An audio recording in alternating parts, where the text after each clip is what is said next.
A massive anti-government protest is raging on Taksim Square in central Istanbul over a high-level corruption scandal that's already forced the Prime Minister to reshuffle the cabinet.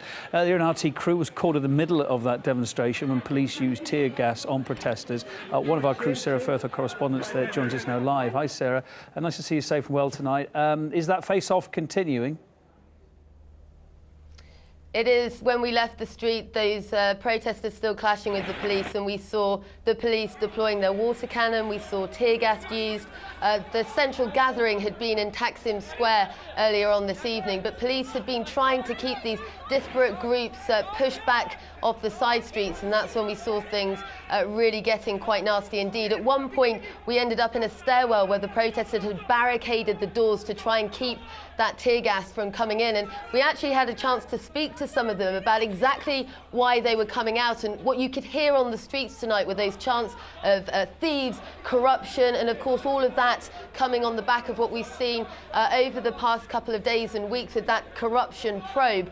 Now, the Prime Minister Erdogan really coming on very defensively over this, saying it was a foreign conspiracy, but the protesters having absolutely none of that whatsoever, and so really a lot of anger that we saw playing out on the streets this evening. Has there been any comment from the Prime Minister Erdogan, yet or not?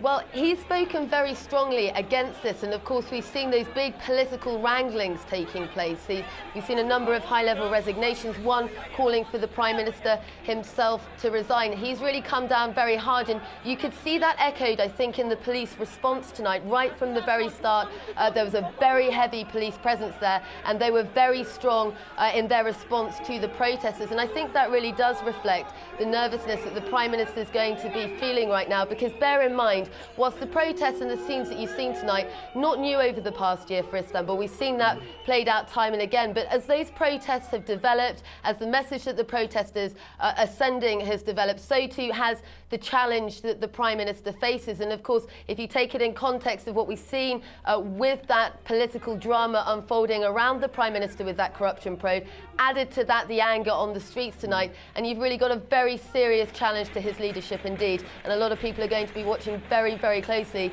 to see whether or not he can weather this latest storm. Yeah, just briefly, what I was talking about, was there any comment about what's been happening this evening? Because we were expecting this protest to happen, we were expecting some face-offs, weren't we? I mean, is the thought that he is going to stay in office at the end of all this if these protests continue? Well, it's really uncertain at the moment. We've heard talk today of possible snap elections. Remember, next year you've got the elections.